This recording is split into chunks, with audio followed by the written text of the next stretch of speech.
Voz do Brasil. As notícias do governo federal que movimentaram o país no dia de hoje.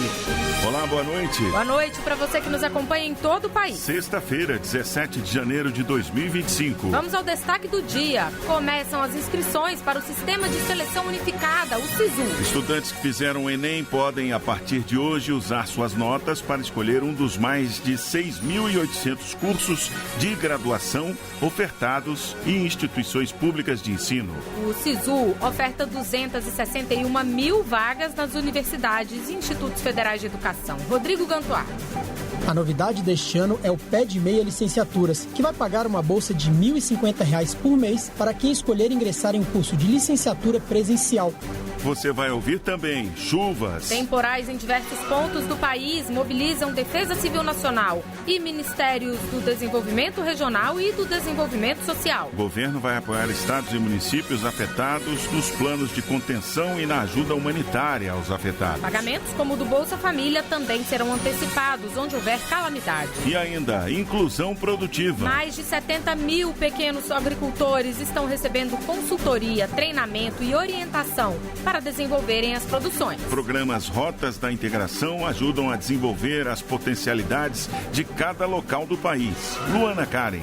São 13 setores produtivos apoiados pela iniciativa, como mel, cacau, pescado e açaí.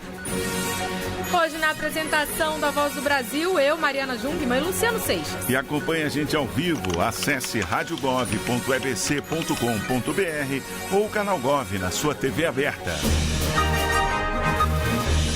O uso progressivo da força pelas polícias do país foi regulamentado pelo Ministério da Justiça e Segurança Pública. O governo federal criou também um comitê de monitoramento que vai acompanhar a implementação de um núcleo de combate ao crime organizado. E anunciou ainda o investimento na compra de armas não letais que serão distribuídas aos estados.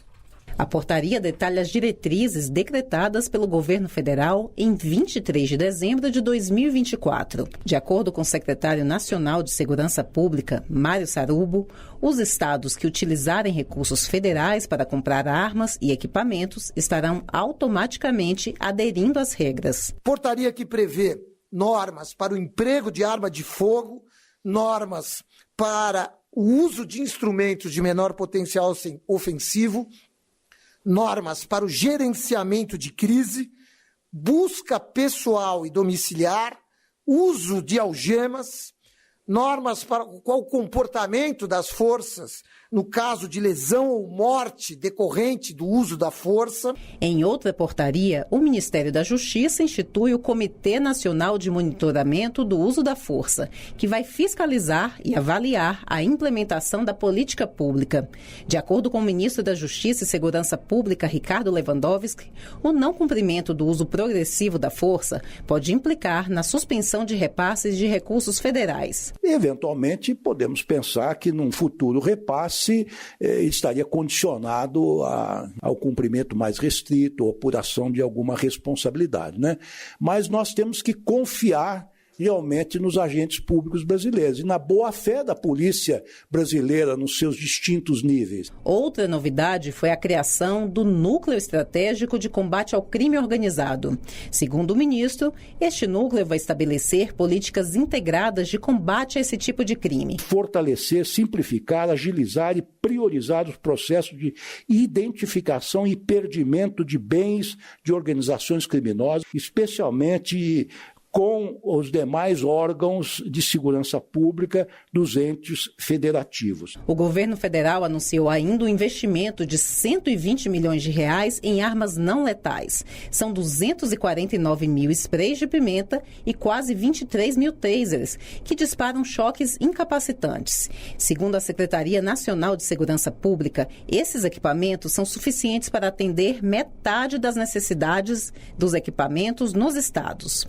O governo federal vai ainda capacitar profissionais da área de segurança. Até 2026, o Ministério da Justiça vai oferecer 110 cursos para formar 4.500 profissionais multiplicadores. Reportagem Graciele Bittencourt.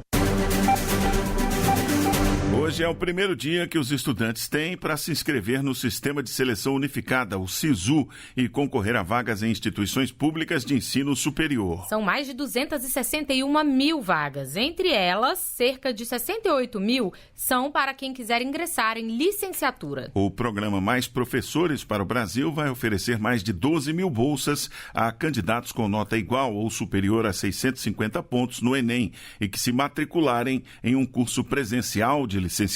A inscrição para o SISU é gratuita e deve ser feita até o dia 21 de janeiro. Para se inscrever, o candidato precisa ter feito o Enem 2024 e não zerado a redação. Com o SISU, o MEC oferta mais de 260 mil vagas, como destacou o ministro da Educação, Camilo Santana. São 124 instituições que participam desse processo, universidades públicas, e um total de 6.851 cursos que são oferecidos para esses jovens que fizeram o Enem poderem se inscrever. A novidade deste ano é o Pé de Meia Licenciaturas, que vai pagar uma bolsa de R$ 1.050 por mês para quem escolher ingressar em um curso de licenciatura presencial e tiver tirado nota acima de 650 pontos no Enem 2024. Ele vai poder concorrer a essa bolsa de R$ 1.050, 700 recebendo todo mês, 350 na poupança, durante os 4 anos, um total de R$ 48.300 que ele pode receber nos 4 anos. Esse ano são 12 mil bolsas que nós estamos ofertando. Então, você estimular para que as pessoas sejam professores. A inscrição para o SISU 2025 pode ser feita até às 23 horas e 59 minutos desta terça-feira, 21 de janeiro. Reportagem, Rodrigo Gantuá. E as inscrições para o programa Universidade para Todos, o ProUni, serão abertas no dia 24 e vão até 28 de janeiro. O programa oferece bolsas em instituições de ensino superior particulares. Para participar é necessário que o estudante tenha o ensino médio completo, participado de edições do Enem de 2024 e ou 2023, obtido no mínimo 450 pontos na média das 5 provas do exame e não tenha zerado a prova de redação. Com previsão de chuvas intensas em vários pontos do país, a Defesa Civil está em alerta com técnicos de plantão 24 horas para acompanhar os cenários mais preocupantes. O ministro Valdez Góes, da Integração e do Desenvolvimento Regional, afirmou que, além de monitorar os casos, o governo está mobilizado para reconhecer a situação de emergência ou de calamidade quando for necessário. Esse reconhecimento é essencial para os municípios solicitarem ao governo federal recursos para as ações de defesa civil. O governo federal, liderado pelo presidente Lula, está não só monitorando, mas fazendo uma aproximação de todos os ministros com os municípios e estados que sofrem nesse momento, no início do ano, mais uma vez, os problemas de chuva, de enchente, ceifando vidas e patrimônio das pessoas. Nós estamos mobilizados junto com o ministro Wellington Dias, com a ministra Anísia da Saúde, o ministro das Cidades, o ministro da Agricultura Familiar, enfim, todo o governo federal, para não só fazermos sumariamente reconhecimento das situações de emergência ou calamidade, também apoiarmos nos planos de ajuda humanitária, mas também no restabelecimento para aquelas situações que assim exigem. Para ajudar a população afetada pelas chuvas, o governo oferece uma série de medidas, como a unificação do pagamento do Bolsa Família. O Ministério do Desenvolvimento e Assistência Social, Família e Combate à Fome também disponibiliza recursos financeiros para auxiliar estados e municípios no acolhimento de pessoas desabrigadas em decorrência de emergências ou calamidades públicas. Vamos saber mais na reportagem de Érica Brás. O período de fortes chuvas tem prejudicado a população de algumas cidades do Brasil. 7 estados estão no radar das ações do governo federal e estão sendo monitorados por causa das enchentes. São eles Maranhão, Piauí, Minas Gerais, Bahia, São Paulo, Espírito Santo e Sergipe. Em reunião com outros ministros nesta quinta-feira, 16 de janeiro, o ministro do Desenvolvimento e Assistência Social, Família e Combate à Fome, Wellington Dias, defendeu o trabalho conjunto entre os ministérios e fez importante anúncio no sentido de apoiar a população afetada. A parte do Ministério do Desenvolvimento Social, já estamos na segunda-feira autorizando o pagamento antecipado do Bolsa Família com o reconhecimento dos decretos de emergência mas também tratando de cofinanciamento, do auxílio para atender os desabrigados, a garantia de apoio com fomento rural para perdas na agricultura familiar e, assim, uma integração de vários ministérios. Com reconhecimento federal da situação de emergência ou do estado de calamidade pública, os beneficiados do Bolsa Família que vivem nos municípios atingidos recebem o benefício no mesmo dia, de forma unificada, independentemente do número de identificação social. Dados do IMET, o Instituto Nacional de Meteorologia, mostram que para os próximos dias a previsão é de chuvas persistentes em quase todo o país. Reportagem Érica Braz. Especializar e criar polos produtivos de pequenos produtores rurais, gerando emprego, renda e mantendo o agricultor no campo. Assim funciona o programa Rotas de Integração, que já atua na produção de 13 setores, como cacau, mel, açaí e pescados. O programa chega a 1.249 municípios e beneficia mais de 70 mil produtores do país. Há um ano, o produtor rural Eurico da Silva Alves, de Buritizeiro, cidade do norte de Minas Gerais, começou a criar tilápias. O primeiro ciclo rendeu 1.400 quilos do peixe, que Eurico vendeu na comunidade. Para começar no ramo, ele contou com o apoio de uma consultoria que atua em parceria com o Ministério da Integração e Desenvolvimento Regional, no projeto Rotas de Integração Nacional. A gente viu a forma correta, né, de fazer o manejo, você conseguiu um máximo de rentabilidade e de produção, com a ração, né, e a técnica certa para desenvolver. Agora, Eurico planeja aumentar a produção. Quer chegar a 30 toneladas de peixe. Para isso, vai continuar contando com o apoio do projeto Rotas de Integração Nacional. A iniciativa está presente em 1.249 municípios de 18 unidades da federação. A ideia é aproveitar as potencialidades regionais para promover a inclusão produtiva e o desenvolvimento sustentável.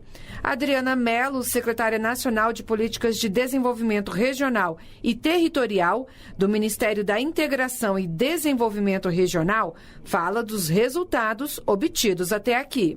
Mais de 70 mil produtores beneficiados. Então, os resultados das rotas de integração nacional já são visíveis, retirando da informalidade essa produção que é tão rica no nosso país. Neide Aparecida Santos é tesoureira da Agência de Desenvolvimento Local Integrado e Sustentável do Brasil, entidade de Minas Gerais que apoia pequenos produtores como o Eurico, do início dessa reportagem, com consultoria e treinamento.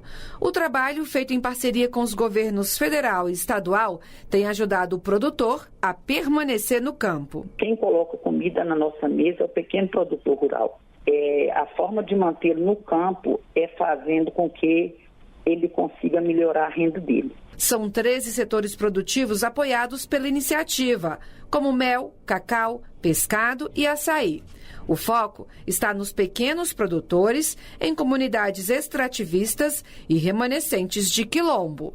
Reportagem Luana Karen. E para desafogar as metrópoles e descentralizar o desenvolvimento do país, foi criado o programa Cidades Intermediadoras. Foram selecionados 258 municípios estratégicos para receberem um conjunto de ações e incentivos do governo. A ideia é montar uma rede de cidades mais equilibrada para que seja possível prestar o melhor serviço à população.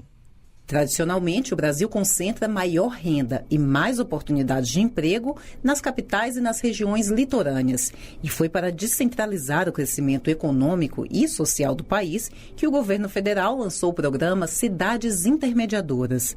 Foram escolhidos 258 municípios estratégicos para o desenvolvimento regional, para exercerem o papel de intermediadores de bens e serviços públicos. O coordenador de cooperação e articulação de políticas da Superintendência de Desenvolvimento do Nordeste, Sudene, Danilo Campelo, explica quais foram os critérios considerados para a escolha destes locais. Municípios e territórios que têm menor renda e menor dinamismo, ou seja, que teriam um pouco mais de dificuldade, a princípio, em conseguir alavancar o seu desenvolvimento, foram priorizados. Além também do alcance populacional que a escolha daquele território faria, né? Então, quanto maior a população alcançada, mais prioritário, digamos assim, seria esse território. A ideia é melhorar a infraestrutura urbana e a oferta de serviços nas cidades selecionadas para interiorizar o desenvolvimento e reduzir a pressão sobre as metrópoles e grandes centros urbanos. Segundo o coordenador da Sudene, Danilo Campelo, o programa também prevê incentivos fiscais para empresas que se instalarem nas cidades intermediadoras. Passaremos a olhar esse território com atenção especial. Empreendimentos, por exemplo, que se instalarem nessas cidades intermediadoras terão condições diferenciadas para que eles consigam, de fato, ter um atrativo a mais para ir para esse território e, com isso, alavancar. O programa Cidades Intermediadoras é coordenado pelo Ministério da Integração e vai impactar municípios dos 26 estados brasileiros. A lista com os locais escolhidos está disponível no endereço www.gov.br/Sudene. Reportagem Graciele Bittencourt. Brasil contra fake. Criminosos estão cobrando taxa falsa sobre Pix em mensagens de SMS. Mas fique atento, o governo editou medida provisória que garante o não pagamento e o sigilo das informações. Muito cuidado! Aproveitando a onda de mentiras sobre taxação do Pix, golpistas estão enviando cobranças falsas por mensagens de SMS. O Pix não é e nem pode ser tributado, como explica Robson Barreirinha, secretário da Receita Federal do Brasil. Não existe nenhuma cobrança, não existe imposto, não existe taxa sobre Pix e nunca vai existir, porque a Constituição Federal proíbe a cobrança de qualquer tributo sobre movimentação financeira. Isso é mentira. Se você for fazer um pagamento com Pix, ninguém pode cobrar mais caro com o argumento de que agora tem alguma taxa, porque evidentemente isso é mentira. É muito, muito importante que a gente esclareça isso para a população brasileira. Desde a criação do Pix, bancos e outras instituições financeiras tradicionais já forneciam informações referentes a transações e transferências para a Receita Federal. A mudança trazida pela instrução normativa era a inclusão de inovações recentes como as carteiras digitais e as fintechs, instituições que criam soluções digitais no mercado financeiro e que muitas vezes também oferecem o serviço de Pix. Diante da onda de desinformação e dos golpes, a Receita Federal revogou a norma. Agora, o governo federal editou uma medida provisória para reforçar a gratuidade do Pix, como explica o ministro da Fazenda, Fernando Haddad. A medida provisória garante a não tributação da utilização dessa forma de pagamento e o sigilo na forma da legislação aplicável. O sigilo bancário é aplicável ao Pix como a qualquer outra forma de pagamento. Seja um cheque, seja um DOC, seja um TED, o que for, ele está protegido pelo sigilo e o Pix estará protegido pelo sigilo da mesma maneira. Aliás, como sempre foi. Em virtude dos crimes praticados envolvendo o Pix, a Advocacia Geral da União vai notificar a Polícia Federal para a abertura de inquérito para identificar os autores da campanha de desinformação que acabou deixando a população vulnerável a estelionatários. Na hora de se informar, procure fontes confiáveis. Reportagem Voltaire Santos. Para mais informações, acesse gov.br/Brasil contra fake. E atenção, beneficiários do INSS. O benefício não será bloqueado se a prova de vida não estiver em dia. A forma de coletar os dados está mudando, sem a obrigação do cidadão se dirigir ao banco ou a uma agência do INSS para provar que está vivo. A repórter Gabriela Noronha explica como funciona a prova de vida. Acompanhe. Se você é aposentado, pensionista ou recebe algum benefício do governo, já sabe que existe a prova de vida, uma checagem que é feita uma vez por ano para continuar recebendo seus pagamentos. Desde 2023, é o Instituto Nacional do Seguro Social, INSS, o responsável por fazer o cruzamento de dados com bases governamentais para verificar a condição do beneficiário, como CPF, identidade e passaporte. Ou seja, seja, não é preciso mais se deslocar para realizar essa comprovação. Segundo o INSS, neste ano, o sistema está sendo aperfeiçoado e, por isso, o bloqueio de pagamento por falta de comprovação de vida foi suspenso por 6 meses. A nova regra, que já está em vigor, foi publicada nesta sexta-feira no Diário Oficial da União. O presidente do INSS, Alessandro Stefanuto, destaca que o objetivo é não causar transtornos para o cidadão. Você não vai precisar sair da sua casa, gastar dinheiro, gastar tempo, se arriscar a ser assaltado para fazer uma prova de vida. O INSS faz a prova de vida, está tudo ok, todo mundo feliz e você com um problema a menos. De acordo com dados do INSS, em 2024, mais de 34 milhões de brasileiros tiveram seus dados atualizados por meio de cruzamento de informações. O Instituto alerta que não envia servidores para fazer comprovação de vida e arrecadação de documentos na casa do beneficiário. Qualquer dúvida, o cidadão pode ligar para a Central 135 ou acessar o aplicativo Meu INSS pelo celular. Reportagem Gabriela Noronha. Novos leitos para o Hospital Público no Rio de Janeiro. O Hospital Federal Bom Sucesso reativou 218 leitos. Com isso, 100% das vagas estão em operação. Além disso, a emergência do hospital vai voltar a funcionar até o final do mês, após 6 anos fechada. O Ministério da Saúde vai investir mais de 260 milhões de reais na unidade até o fim do ano. O anúncio foi feito hoje pela ministra da Saúde, Nízia Trindade. Segundo ela, por muito tempo, os hospitais federais foram tratados como problemas, quando, na verdade, ajudam a ampliar a rede de atendimento em todo o país. Os hospitais federais, eles são uma solução para vários problemas de saúde especializada, quando se precisa, né, do hospital e também dos ambulatórios, das consultas. Com certeza, o Hospital Federal de Bom Sucesso será uma das principais referências no Rio, vem reduzir tanto tempo de espera para exames, para consultas, mas também, quando é necessária a cirurgia, poder fazê-la. Ao todo, 4 unidades federais já iniciaram o plano de reestruturação dos hospitais federais do Rio de Janeiro. Além da unidade de Bom Sucesso, fazem parte a do Andaraí, Cardoso Fontes e servidores do Estado. Dedicado à conscientização sobre a saúde mental, é o Janeiro Branco. Uma campanha que busca atrair a atenção da sociedade para os cuidados e prevenção de forma a evitar transtornos mentais, como a ansiedade e a depressão. E o Sistema Único de Saúde possui uma das maiores redes do mundo para esse tipo de tratamento.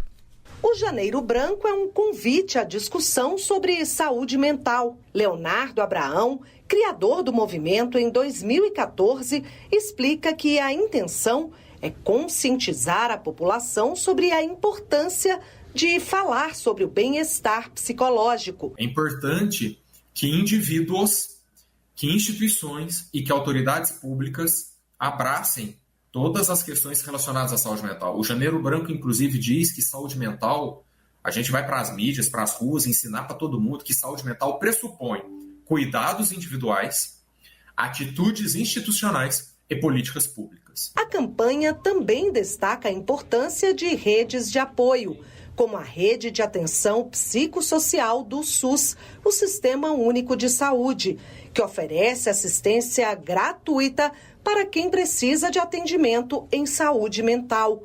Os Centros de Atenção Psicossocial, conhecidos como CAPS, são um exemplo de serviço essencial que acolhe quem busca ajuda em momentos de crise.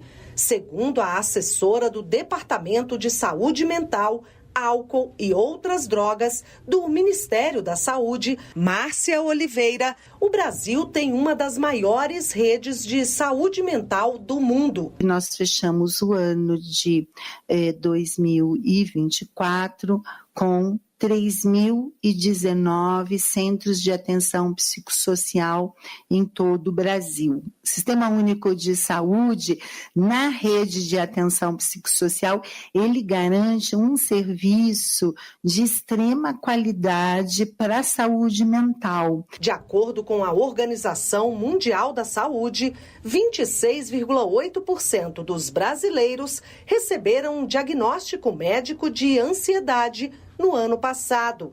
Na América Latina, o Brasil é o país com maior índice de depressão. Reportagem Luciana Colares de Holanda. E essas foram as notícias do governo federal. Uma realização da Secretaria de Comunicação Social da Presidência da República. Com produção da empresa Brasil de Comunicação. Fique agora com as notícias do Poder Judiciário e do Congresso Nacional. Boa noite, um bom fim de semana. Boa noite para você e até segunda.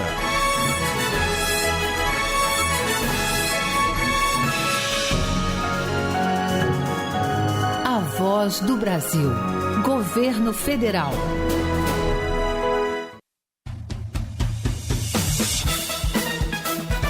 Você vai ouvir agora notícias do Poder Judiciário. Supremo Tribunal Federal rejeita pedido para que governo esclareça monitoramento do PIX. Superior Tribunal de Justiça decide que foro competente para julgar ação contra tabelião deve ser o da sede do cartório. Quinta turma do Tribunal Superior do Trabalho decide que motorista pode desistir de ação mesmo sem a empresa concordar. Boa noite, eu sou Ariana Fonseca. E eu sou Walter Lima.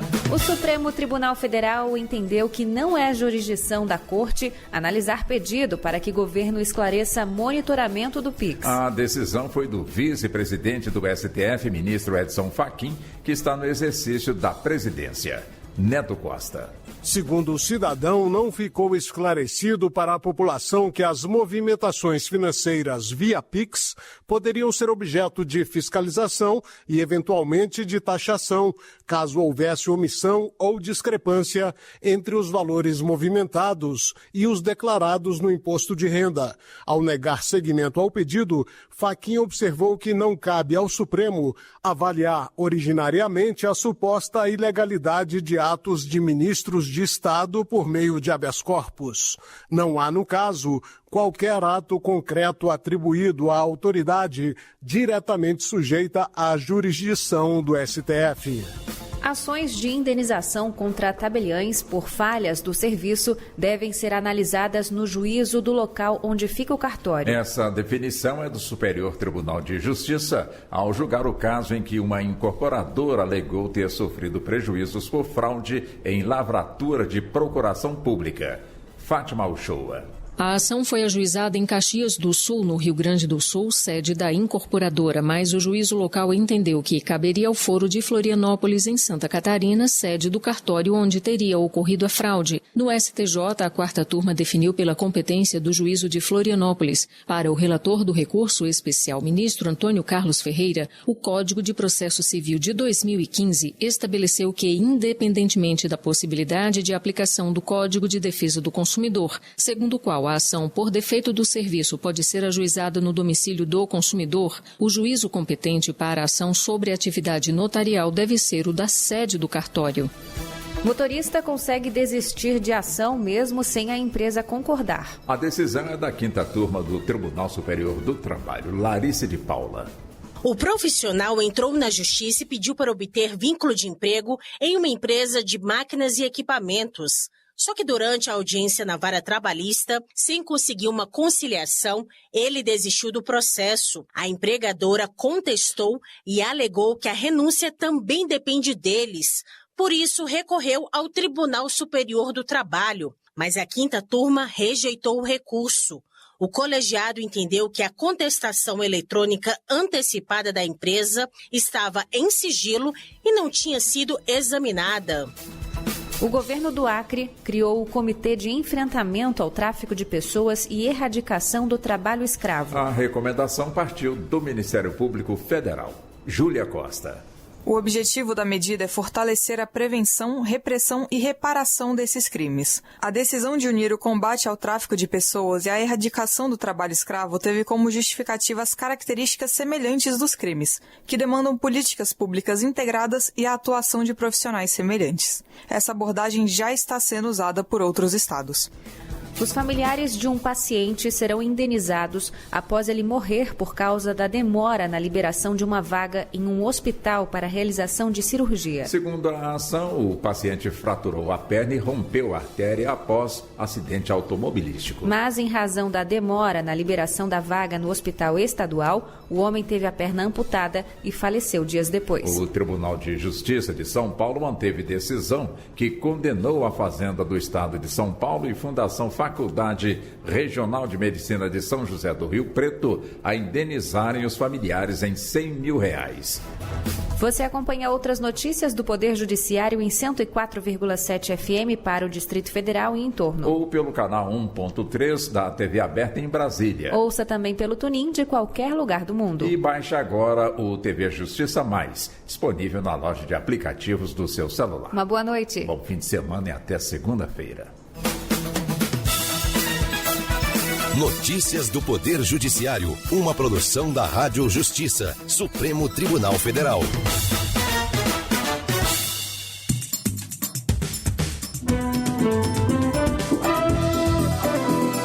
Está no ar o Jornal do Senado.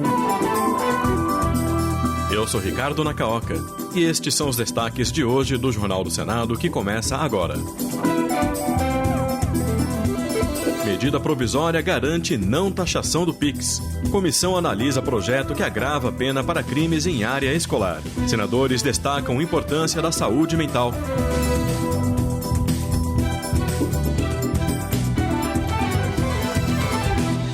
Boa noite. Foi editada a medida provisória que proíbe cobrança extra pelo pagamento com PIX e reafirma o sigilo bancário dos consumidores. A oposição diz que o governo terá dificuldades para aprovar a MP, ao citar a polêmica criada pela norma de monitoramento da Receita Federal. Repórter Érica Christian. Após a Receita Federal revogar a inclusão no monitoramento de movimentações financeiras das transferências via PIX, acima de R$5 mil mensais de pessoas físicas e de R$15 mil mensais de empresas, o presidente Lula editou uma medida provisória que proíbe a cobrança de taxas pelo uso do PIX. A MP classifica o pagamento extra como prática abusiva passível de multas, equipara o PIX a dinheiro e deixa claro que não há incidência de tributo, imposto, taxa ou contribuição no seu uso. O senador Marcos Rogério do PL de Rondônia antecipou, no entanto, que o governo terá dificuldades para aprovar a MP após a polêmica envolvendo o monitoramento do PIX. Mandar uma medida provisória tratando da mesma questão vai impor ao governo o mesmo desgaste que teve agora, porque o caminho próprio, a via própria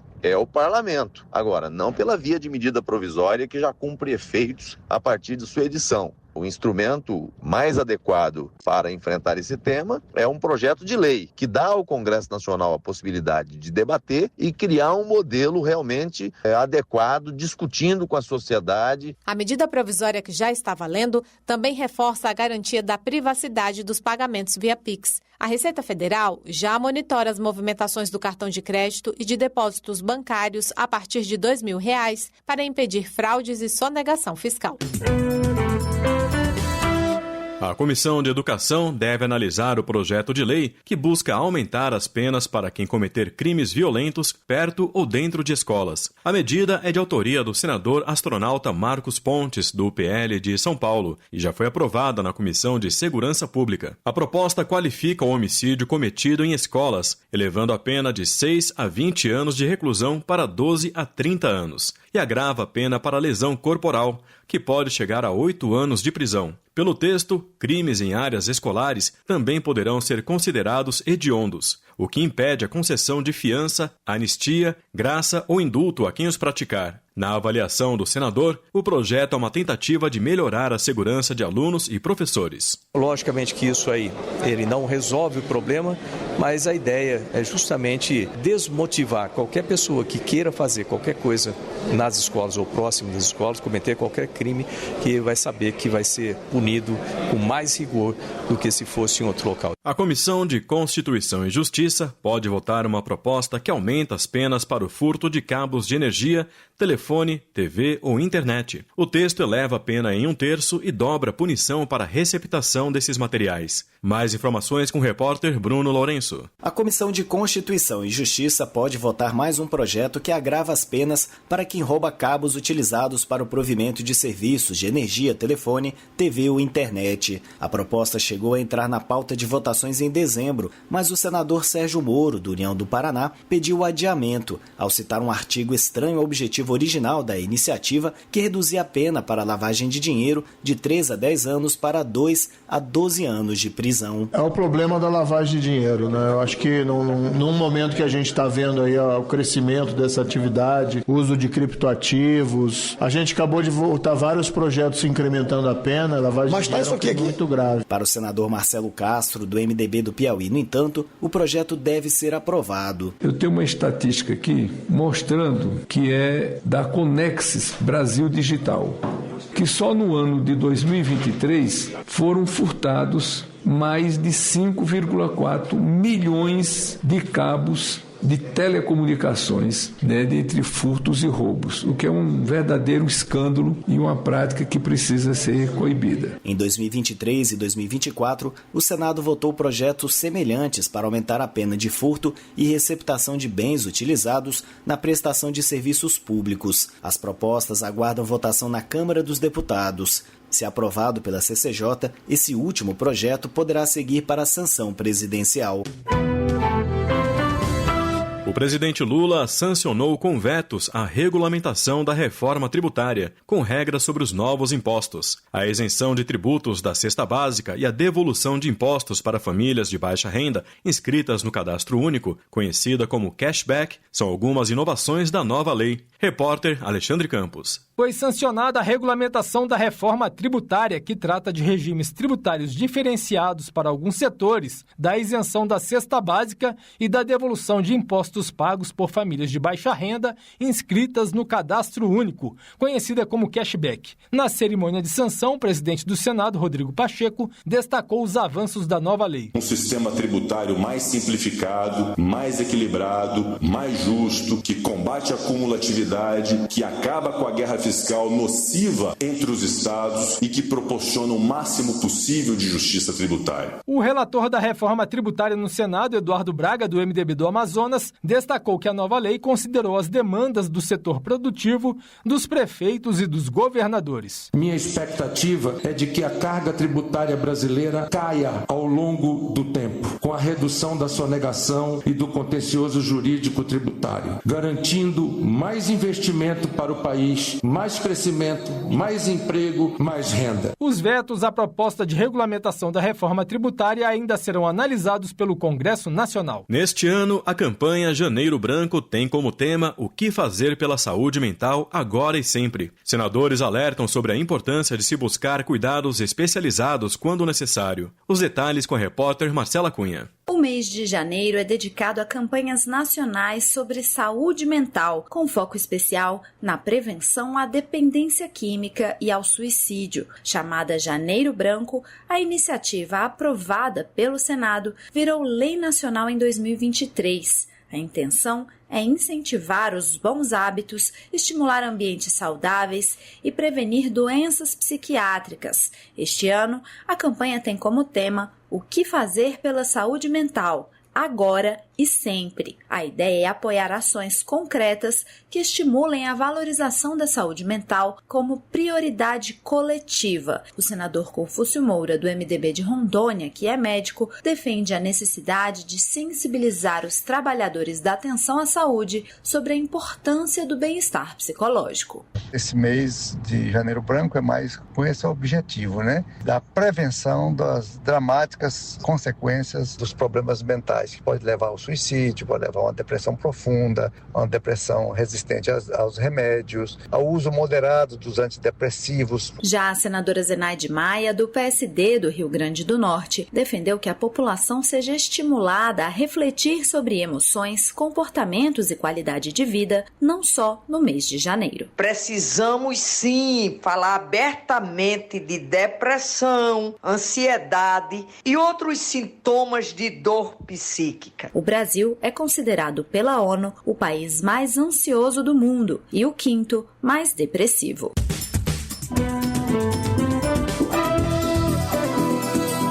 Com trabalhos técnicos de Josevaldo Souza, o Jornal do Senado fica por aqui. Acompanhe agora as notícias do Tribunal de Contas da União e da Câmara dos Deputados. Boa noite e um bom fim de semana.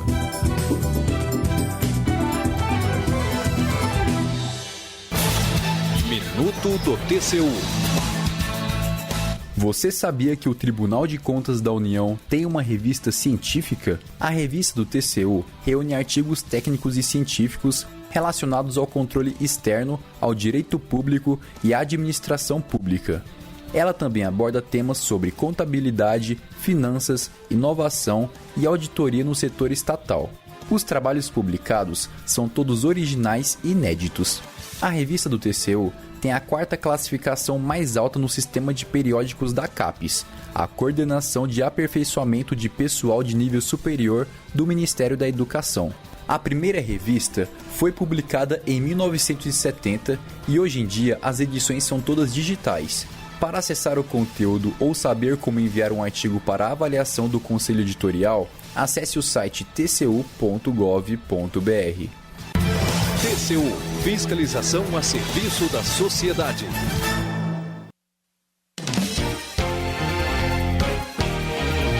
Jornal Câmara dos Deputados. Câmara aprova a criação de um selo de identificação de cafés artesanais. Parlamentares analisam a situação da segurança em estados e municípios. Deputados avaliam debates e atuação institucional da Câmara em 2024. Boa noite. Jefferson Rodrigues, do Republicanos de Goiás, avalia sua atuação no Congresso Nacional, defendendo que os parlamentares devem estar a serviço do povo, sem atuar com base no status proporcionado pelo mandato parlamentar. Segundo a análise do congressista, os radicalismos são contraproducentes e o país necessita de pontes entre as diferentes matrizes ideológicas para consolidar o crescimento nacional. Ele afirma ter escolhido o caminho do diálogo para honrar os votos recebidos e defender os interesses da população. Eu acredito no diálogo e é isso que nós temos buscado fazer aqui, buscar ter o diálogo nas comissões em que participamos. Então nós buscamos agir de uma forma em que aquela pessoa que votou em nós, que ela venha se sentir honrada e valorizada pelo voto de confiança e credibilidade, pela procuração que ela colocou em nossas mãos. Porque o mandato é uma procuração de 4 anos. E nesses 2 anos buscamos fazer um trabalho não somente em favor do Brasil, mas também no estado de Goiás, para que o povo goiano venha sentir prazer e satisfação de termos nós como um dos 17 deputados federais aqui na Câmara Federal. Jefferson Rodrigues pondera que há um cansaço na sociedade com as divisões políticas. O secretário de Comunicação Social da Câmara, deputado Gilmar Tato, do PT de São Paulo, reflete sobre a alta produtividade e sobre o papel democrático do parlamento no debate e na votação de projetos. Ele cita a reforma tributária e o socorro ao Rio Grande do Sul como marcos na atuação do parlamento. O ano passado foi um ano bastante interessante. Nós conseguimos aprovar a reforma tributária, que estava mais de 30 anos para ser aprovado aqui. A Câmara Federal deu uma resposta de pronto em relação àquela tragédia que aconteceu no Rio Grande do Sul, aprimorando leis, disponibilizando recursos orçamentários, quer dizer, facilitando para que aquela população tivesse um atendimento urgente e mais rápido possível. Gilmar Tato elenca ainda o pacote de ajustes enviados pelo Executivo à Câmara para listar assuntos que, em seu entendimento, serão prioritários na pauta de análises e votações de 2025. Esse ano vamos ter que nos debruçar em relação a algumas iniciativas que eu considero a principal para esse ano é a votação da isenção do imposto de renda para quem ganha até 5 salários mínimos. Então, é uma Câmara bastante participativa e que, com certeza, mudou e está mudando a vida dos brasileiros. Esporte. Maurício do Vôlei, do PL de Minas Gerais, defende a revisão de trechos da lei que entrou em vigor para impedir a retomada do seguro obrigatório para a proteção de vítimas de acidentes de trânsito, mas que coloca em risco a lei de incentivo ao esporte. De acordo com Maurício do Vôlei, a nova lei limita o uso de créditos tributários quando houver um desequilíbrio entre as receitas e despesas do governo, impactando os atletas brasileiros dependentes de recursos provenientes das renúncias fiscais. O esporte brasileiro hoje, ele vive basicamente dessa lei do incentivo do esporte. São mais de 4 milhões de atletas que precisam, que necessitam dessa lei do incentivo para poder praticar esporte, para poder ter um futuro. E o que nós temos, essa migalha que nós temos hoje, o governo tirou da gente. gente. Então nós vamos continuar lutando e brigando para que essa lei do incentivo de esporte ela volte para esse projeto, que ela continue, porque os brasileiros e brasileiras que estão iniciando no esporte aí necessitam e sem dúvida nenhuma, tenho certeza que será um dos únicos caminhos que eles poderão recorrer para conseguir atingir seus objetivos, que é ser um campeão olímpico, um campeão mundial, representar a seleção brasileira. E nós precisamos desse incentivo para que a gente possa ter mais ídolos no Brasil. Trabalho. Rafael Brito, do MDB de Alagoas, defende a aprovação de projeto que estabelece o piso salarial nacional para profissionais de apoio técnico e administrativo da educação básica. O legislador informa ter apresentado uma emenda para incluir também os servidores operacionais no texto. Essa é uma vitória muito importante para valorizar quem está no dia a dia da educação, garantindo que profissionais essenciais tenham os seus direitos reconhecidos. Originalmente, o projeto previa o piso apenas para os profissionais técnicos e administrativos. Porém, com a emenda que eu apresentei, a gente conseguiu ampliar o alcance do texto para contemplar todos os servidores da educação, promovendo mais justiça e equidade. Além disso, o valor do piso deverá ser equivalente a 75% do piso salarial dos profissionais do magistério, para aqueles com formação de nível médio e jornada de 40 horas semanais. Rafael Brito comemora a aprovação do texto na Comissão de Educação e espera uma tramitação rápida da matéria quando os colegiados da casa retomarem seus trabalhos. A educação é feita por muitas mãos e cada profissional é importante nesse processo. Educação. Tarcísio Mota, do PSOL do Rio de Janeiro, avalia que garantir a qualidade da educação, melhorar as condições salariais e de trabalho de professores e de profissionais da área e ampliar o número de vagas em todos os níveis escolares continuarão a ser os grandes desafios do setor em 2025. Para tanto, Tarcísio Mota aposta na união entre a sociedade, o executivo e o legislativo, com o objetivo de revisar o Plano Nacional de Educação e traçar as metas para os próximos 10 anos.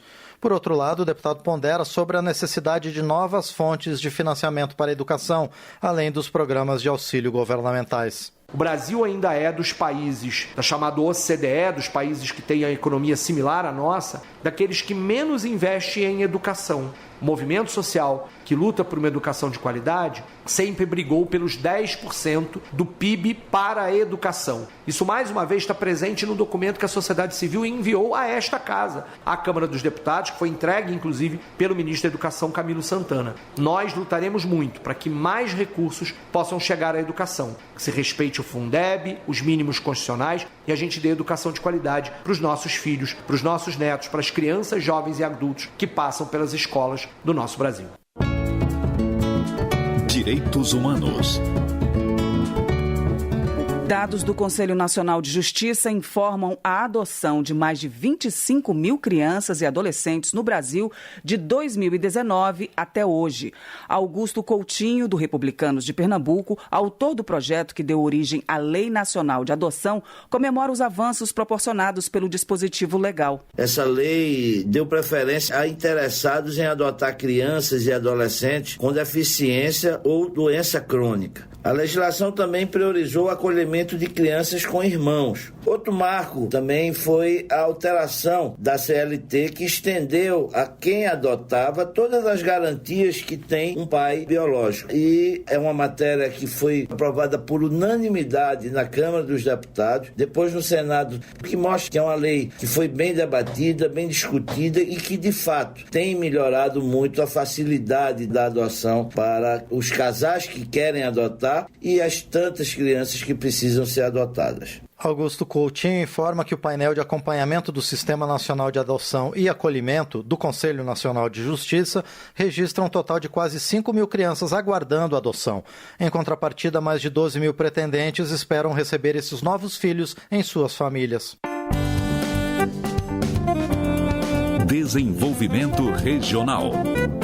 Marcelo Crivella, do Republicanos do Rio de Janeiro, retomou o projeto que havia apresentado quando era senador, com o objetivo de enterrar os cabos de energia elétrica. Para ele, os cabos subterrâneos evitariam as quedas de energias causadas por tempestades, evitando prejuízos em hospitais, comércio e residências. O Brasil deve isso à sua população e isso vai também trazer uma grande economia para o consumidor, porque hoje há tanto gato, há tantas pessoas roubando energia nos postes e no final das contas, essa energia que foi roubada vai ser cobrada do consumidor formal. Essas concessionárias certamente vão ter um lucro enorme com os cabos subterrâneos porque não vão ter mais as perdas de energia. E outra coisa, não terão a manutenção imensa que é cuidar de milhões de postes espalhados por todo o nosso país. A economia, a beleza que se vai dar à cidade e não vamos ter mais apagões, tudo isso compensa o pequeno custo que teremos de cavar uma vala, passar a tubulação e enterrar os cabos. Marcelo Crivella reforça que os apagões deverão ser cada vez mais frequentes graças às mudanças climáticas. Para ele, além de minimizar o problema, enterrar os fios de distribuição elétrica vai reduzir o risco de acidentes fatais no trânsito por colisões contra postes de concreto e aço e por choques elétricos provocados pelo rompimento de cabos. Agricultura. Na opinião de General Girão, do PL do Rio Grande do Norte, o semiárido é a mais nova fronteira agrícola do país, com exemplo de sucesso na produção de frutas e pequenos animais na região do Vale do São Francisco.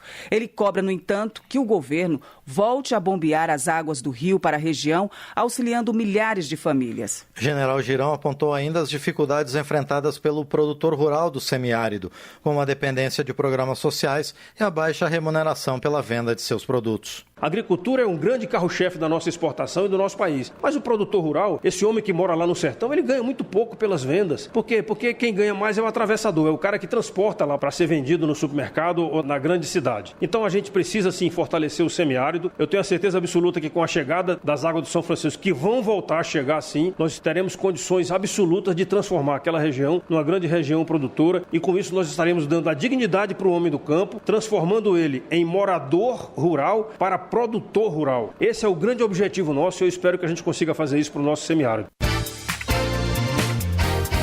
Deputados aprovam a criação de um selo para identificar cafés artesanais. A repórter Gabriela Vieira tem mais detalhes da medida. O consumo de café no Brasil em 2023 foi de 6 quilos por pessoa. Em relação ao faturamento, as vendas de café em 2023 alcançaram 23 bilhões de reais. Segundo a Companhia Nacional de Abastecimento, a Conab, o país é o maior consumidor dos cafés nacionais. Para valorizar essa produção nacional, a Câmara dos Deputados aprovou a criação de um selo Arte Café para identificar o grão produzido e processado de forma artesanal. O relator da proposta na Comissão de Constituição e Justiça foi o deputado Tião Madeiros, do Progressistas do Paraná, que concordou com a criação do selo, que é semelhante ao que já existe para produtos artesanais de origem animal. Para o autor da proposta, do deputado Evaí Vieira de Mello, do Progressistas do Espírito Santo, o selo deve aumentar a geração de renda, promover o desenvolvimento do mercado de cafés artesanais, agregar valor ao produto e valorizar a identidade da produção com o uso de técnicas tradicionais e regionais, além de estimular o beneficiamento e a oferta de cafés artesanais pelo produtor rural. Evaí Vieira de Mello defende que o selo vai poder identificar qualidade, tradição, respeito pelo meio ambiente e preservação. O deputado diz também que os consumidores terão mais segurança ao saberem a origem de seus cafés. Essa questão que o bom café é exportado e o café de baixa qualidade fica no Brasil, isso já é coisa do passado. Há muitos anos nós estamos investindo em qualidade. Cabe aos municípios definir as exigências e os procedimentos para o registro dos estabelecimentos produtores e dos produtos que receberão o selo, além de regulamentar o controle, a classificação e a fiscalização dos cafés artesanais. Como foi aprovado por todas as comissões da Câmara que analisaram o projeto, a criação do selo Arte Café para cafés artesanais já pode seguir para análise do Senado. Da Rádio Câmara de Brasília, Gabriela Vieira. Agora, a Rádio Câmara Brasília também está na TV aberta digital. No canal de multiprogramação da TV Câmara, você pode sintonizar e ouvir a rádio 24 horas por dia. Acesse o menu principal do controle da sua TV e procure Sintonia Automática de Canais. Não encontrou? Mande um WhatsApp pra gente, 61 99978 9080. Nós ajudamos você. TV Câmara e Rádio Câmara Brasília. Juntas, nós somos a sua sintonia. Saúde. José Nelton, do União de Goiás, avalia que a falta de planejamento dos governos estaduais e municipais, somada à insuficiência de investimentos federais, tem levado à precarização do sistema público de saúde, resultando no sofrimento e morte de pessoas que esperam nas filas do SUS. Isso nos deixa muito triste em saber que o dinheiro dos pagadores de impostos não é bem aplicado na saúde. Embora o SUS seja uma referência, falta gestão, falta leite de UTI, falta medicamentos de alta complexidade, e isso acaba impactando na vida do cidadão. São filas intermináveis por todos os lados, desespero nos CAIs, UPAs, por todo lado, principalmente nas capitais. E o governo, na sua incompetência de gerenciamento, de planejamento, ele acaba perdendo essa luta, e quem perde é a sociedade. Outro problema apontado por José Nelton para a falência do sistema público de saúde é a corrupção. Um exemplo dela, segundo o parlamentar, é o gasto de milhões de reais em caixas de medicamentos que muitas vezes chegam vazias ao destino final. Então eu gostaria de fazer um apelo para que toda a sociedade pudesse fiscalizar a compra de medicamentos. Tem local que vai até as caixas, mas dentro das caixas não tem medicamento. Dr. Zacarias Calil, do União de Goiás, vê como positivo o reconhecimento do diabetes tipo 1, geralmente identificado na infância como deficiência. Fruto de um projeto de autoria do próprio deputado, o texto estabelece as mesmas regras previstas pelo Estatuto da Pessoa com Deficiência a pacientes com esse tipo de diabetes. O diabetes tipo 1 destrói as células ali do pâncreas e o pâncreas não consegue produzir insulina. Então é uma doença autoimune, ou seja, é uma deficiência de uma determinada substância que você tem que repor isso através do hormônio que é vital para a saúde das pessoas, que é a insulina. Então, com essa aprovação, as pessoas com diabetes tipo 1 terão acesso aos direitos e benefícios, como adaptações no ambiente de trabalho, como pausas para aplicação de insulina, acesso às vagas reservadas para deficientes em concursos públicos. Agora, é importante a gente diferenciar diabetes tipo 1 como diabetes tipo 2, que ela é adquirida, né? De acordo com dados oficiais citados por Dr. Zacarias Calil, aproximadamente 600 mil brasileiros apresentam diabetes tipo 1. Países como a Alemanha, Espanha, Estados Unidos e Reino Unido já classificam a doença como deficiência. Segurança Pública. Delegado Matheus Laiola, do União do Paraná, destaca o endurecimento das penas e o bloqueio a retrocessos na legislação penal e processual penal como as principais frentes de trabalho assumidas pela Comissão de Segurança Pública em 2024. Então a gente tem trabalhado bastante aqui na Comissão de Segurança Pública. Há pouco tempo eu fui o relator do projeto de lei que foi aprovado aqui na Câmara dos Deputados, que estabelece o bloqueio de sinais telefônicos em presídios. Então é algo extremamente importante. Ainda 2024, 2025, a gente está falando de sinais telefônicos que as autoridades públicas não conseguem impedir dentro das cadeias e presídios. E hoje o crime se comunica por meio de telefone e a gente precisa definitivamente fazer com que o poder público proíba, impeça que ocorra essa transmissão de sinal. Então a gente conseguiu aprovar há pouco tempo. Outras duas conquistas apontadas por delegado Matheus Laiola foram o fim da saída temporária de presos para visitar a família e a instituição da lei que determina o funcionamento ininterrupto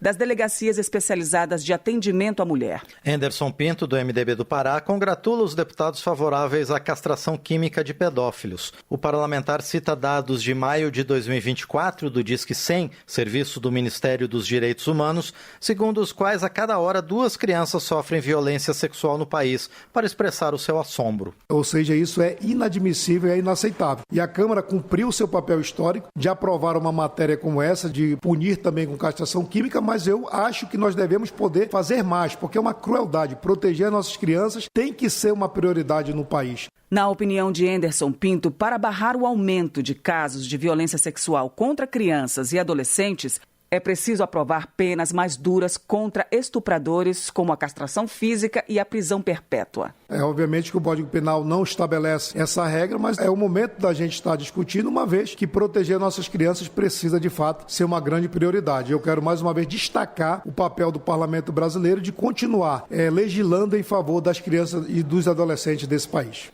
Roberto Monteiro Pai, do PL, reconhece os esforços da administração estadual do Rio de Janeiro em combater a violência, mas lamenta que a insegurança tenha tomado proporções assustadoras.